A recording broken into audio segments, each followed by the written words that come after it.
عمي، لماذا تبيع بضائعك بهذا الثمن الكبير؟ فثمن هذا العقد باهظ جدا.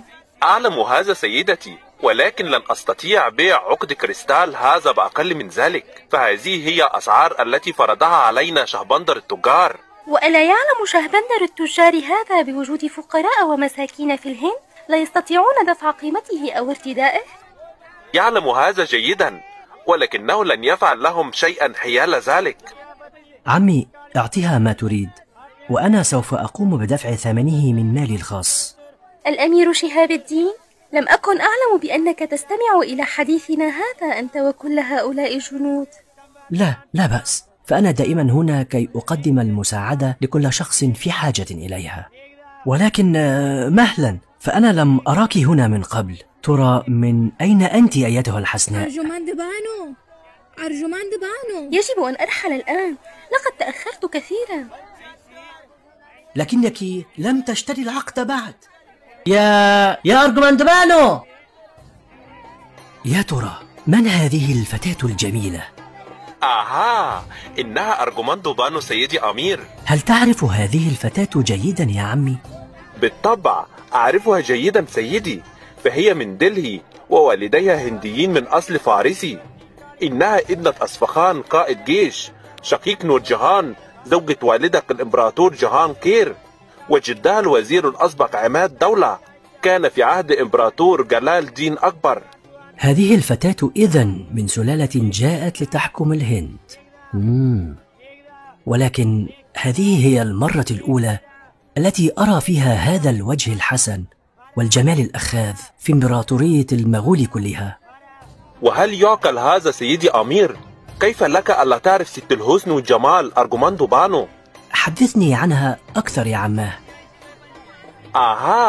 أرجماندو بانو ذات قلب عطاء يعشقها جميع، اتصفت بالخلق الرفيع والعقل الراجح والتفكير السليم، تقوم برعاية الأرامل والأيتام، ونحن هنا دائما نضرب بها وبأدبها المثل.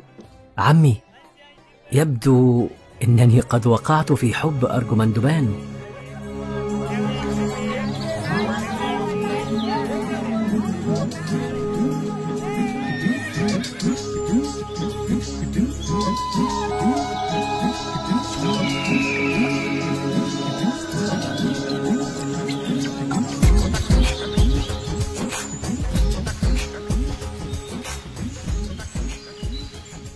أرجماندو بانو. شهاب الدين؟ أقصد مولاي الأمير شهاب الدين؟ نعم، أنا هو الأمير شهاب الدين أرجماندو بانو. وهل يوجد أحد آخر هنا غيري وغيرك؟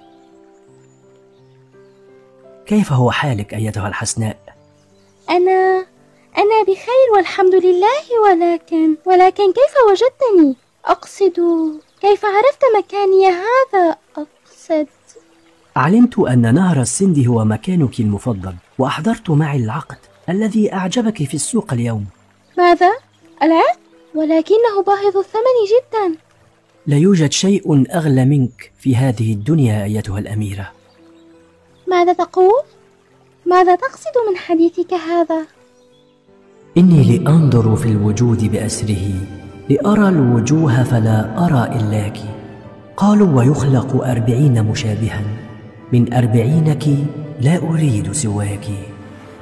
شهاب الدين، هل أصبحت شاعرا أيضا؟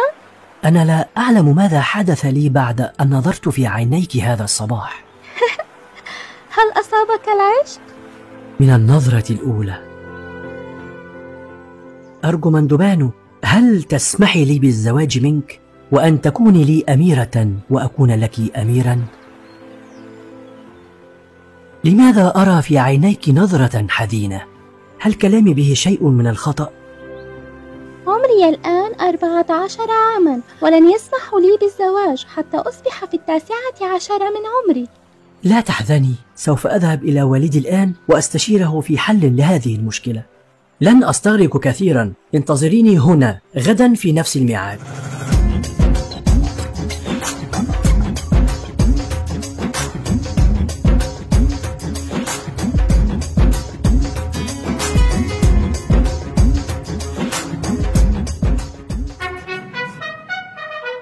مولاي الأمير شهاب الدين.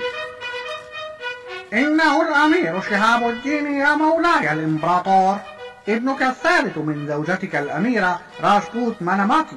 حسنا حسنا، أعلم هذا أيها الوزير.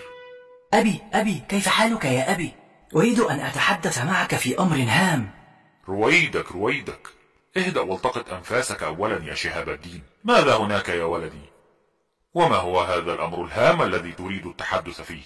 لقد كنت في السوق اليوم وشاهدت هناك فتاة رائعة الجمال، وأريد مباركتك للزواج منها. إنها أخبار رائعة يا ولدي، فأنت أحب أبنائي إلى قلبي، وحتى إن لم أفرق بينك وبين إخوتك في شيء. مبارك لك أيها الأمير، مبارك يا مولاي الإمبراطور، فشهاب الدين صار رجلا ويريد الزواج. ومن هي إذن سعيدة الحظ التي ستتزوج الأمير شهاب الدين محمد خرام؟ إنها أرجمندبانو ابنة السيد أصفخان يا أبي. إنه أصفخان ابن الوزير السابق عماد الدولة يا مولاي، وهو أخو زوجتك الأميرة مهر النساء نور جيهان.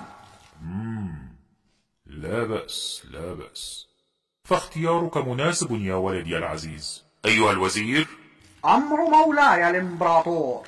في التو والحال أرسل رسولا في طلب أصفخان، وأخبره بأن يأتي بابنته أرجمندبانو معه أيضا. أريد أن أرى زوجة ابني المستقبلية ومناقشته في تفاصيل هذا الزواج. في التو والحال يا مولاي. ولكن يا أبي هناك مشكلة صغيرة تعرقل أمر زواجنا هذا. وما هي هذه المشكلة؟ أخبرني بها لنجد لها حلا. إن الفتاة تصورني بسنة واحدة. وماذا في ذلك يا ولدي؟ أين هي المشكلة إذن؟ إذا سمح لي مولاي الإمبراطور، أنا أعرف أين هي المشكلة. فالأمير شهاب الدين الآن في سن 15، وهي تصغره بسنة، فهي إذن في 14 من عمرها، وقوانين إمبراطورية المغول تمنع الزواج حتى إتمام 19 يا مولاي. كيف هذا؟ إنه الأمير ابن إمبراطور المغول. مولاي الإمبراطور، نحن في مشكلة فعلا، ويجب علينا أولا استشارة المنجمين قبل اتخاذ أي قرار. وإذا رفض هؤلاء المنجمون زواجنا ماذا أفعل وقتها؟ نعلن خطبتكما حينها، وننتظر السن المناسب لإعلان زواجكما. حسنا ذلك، أحضروا لي المنجمون واستعدوا لإقامة الأفراح والليالي الملاح.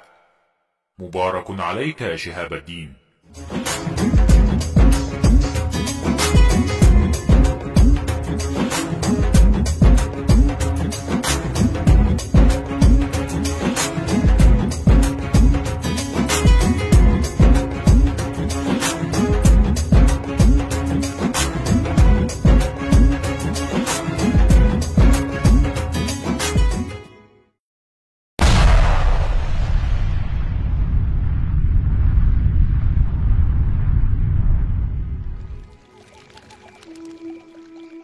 شهاب الدين؟ نعم يا حبيبة عمري. مرت 5 سنوات منذ إعلان خطوبتنا حتى الآن. أعلم هذا يا جوهرة حياتي، فأنا أنتظرك منذ أن كان عمري 15 عاما، وذلك بعد أن رفض منجم البلاط الملكي زواجنا حينها. وأصبحت أنت الآن في 20، وأصبحت أنا في 19 من عمري. خلال هذه الأعوام ال5 أصبحت أيضا قصتنا من أروع قصص الحب الرومانسية في إمبراطورية المغول كلها. ونهر السند هذا شاهد على ذلك. ونهر السند شاهد على ذلك، فهو كما تعلمين مكاننا المفضل يا أميرتي الكبيرة، فنحن هنا كل ليلة نسير معا على ضفافه تحت ضوء القمر. لا نفترق أبدا ليلا أو نهارا. الآن نستطيع الزواج أمام الإمبراطورية كلها. أحقا هذا؟ ومن الذي تزوج قندهار بيجوم الفارسية منذ عام تقريبا؟ يا حبيبتي، يا حب عمري الوحيد، إن تقاليد المغول أجبرتني على الزواج من تلك الأميرة الفارسية، وذلك لتكوين تحالفات سياسية وحربية. ولكن لا تقلقي، فقلبي ليس معها.